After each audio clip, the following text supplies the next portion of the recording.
Hey guys, it's your host Moodsy, and I'm back at it with yet another Dragon Ball perspective, aka DBP. One of the three most frequent asked questions in the entire world. Does God exist? Are we alone in the universe? And of course, the biggest mystery of them all. How strong is base form Goku in Dragon Ball Super? Truly a great mystery yet to be answered. No, but in all seriousness, similarly to all these beliefs that I mentioned, it seems no matter what you say or argue, people will still disagree with you. And well, that's why I'm making this video, not to tell you that you're wrong, but I'm here to offer you guys my own Dragon Ball perspective that you may or may not disagree with, because I personally believe that I have finally found the missing piece puzzle that could explain why Goku's base form is incredibly inconsistent in Dragon Ball Super. Now, before I reveal that answer, I just want to make a disclaimer that these Dragon Ball perspective videos are not me pretending to be Akira Toriyama and telling you this is how the series is doing it.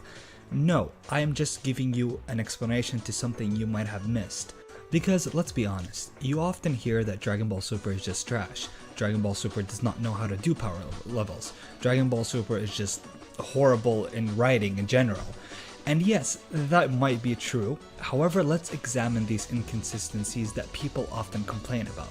The first and most popular one, people who complain that Goku and Vegeta trained their base forms to allegedly be stronger than SS3 Goku, making them on a whole new plateau.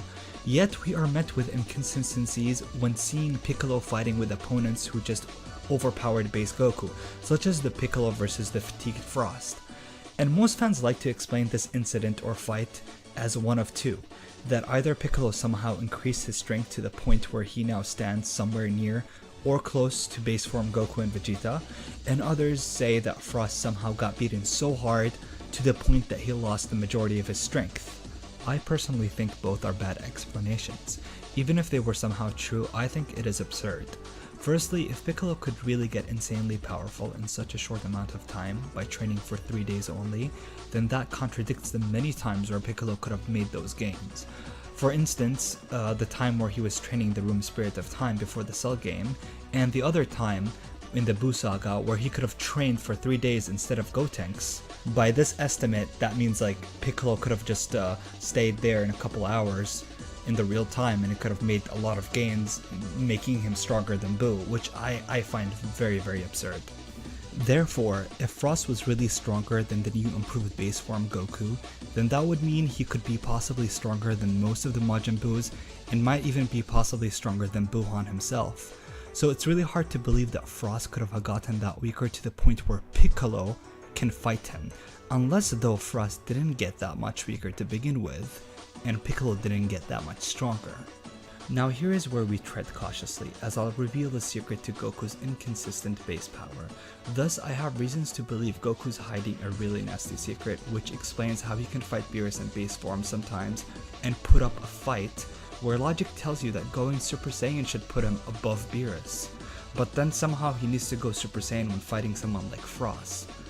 Also, according to the latest episode, Trunks can go Super Saiyan 2, and was able to push back Goku in his Super Saiyan 2 form.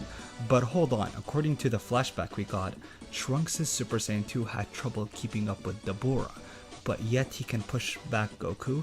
That's absurd, since Goku in base form should outclass most characters in Dragon Ball Z. Well, ladies and gentlemen, allow me to suggest this. What if this Goku is not this Goku right here?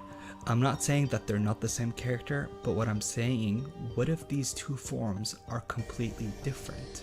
If you guys remember, Goku had access to a new pool of energy, which is God Ki, which means that Goku currently has two entirely pools of energy, his normal Ki that we have always known and seen throughout the series, and his God Ki. So when you see Goku going from base to Super Saiyan 1, 2, and then 3, this could be an indication that Goku is conserving his God Ki, which at this point is his trump card, his ace in the hole. It is also likely that Goku can draw out God Ki once his regular Ki is completely depleted, which honestly changes how effectively Goku could fight.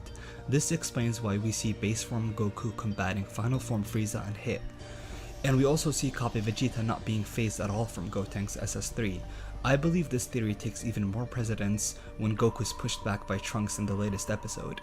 Even though one could say that Goku was just fooling around, and I could see that, but why SSJ3? Yes, it might have been purely fan service, or he just wanted to show off, since Goku loves to show off that SSJ3 to people. But I see it more of Goku's ability in shifting between the two types of ki he has. That's why we always see Goku go from base to blue, and we never see him go from yellow first to blue. Except for Vegeta, where he switched from yellow to blue. When Goku is using his yellow forms, he's not using his God Ki. Now I know what you're thinking. I'm wrong, because Goku did in fact use God Ki in his SS1 form. And that's in fact in the Battle of Gods movie arc. And I actually think this evidence here proves what I suggest even more so. Because guys, if you noticed, what did Goku do in this scene? He lost his red god form during the fight, but still retained some of its power inside, which didn't take him out of the battle. This right here, guys, is the untrained new base god Goku, and when he goes SSJ, it's the prototype untrained SSJ Blue. This here, my friend, is the foreshadowing of Super Saiyan Blue. Out of desperation, Goku managed to combine his god essence with his existing Super Saiyan transformation. Now, normally guys, Goku's SSJ undoubtedly and confirmed by Akira Toriyama and Whis to be a multiplier. But if it was, then why couldn't Goku be stronger than Beerus, since it's a 50 times multiplier? Well guys, that's a discussion for a different video, but all you need to know that SSJ God is not an SSJ multiplier, like the Kaioken or the other SSJs. It's in fact unlocking a whole different pool of power inside you. Therefore, I have reasons to believe that God Ki adds to your SSJ form, and the SSJ forms does not multiply your God Ki, but instead helps the user draw out more of it, if that makes sense. But hey, this here is purely headcanon and could be totally wrong. In fact, everything I said could be wrong as well, but I still see it as the most logical approach than simply saying it's bad writing and inconsistent. But who knows, I have a feeling that next week's episode will tell us more about how God Ki works, as we see what looks like SSJ2 Goku against Goku Black. Anyways, this is me, Moodsy, and I hope you enjoyed my Dragon Ball perspective, and I hope I see you next time. So please remember to like, comment, and subscribe, and have a good day. Thanks.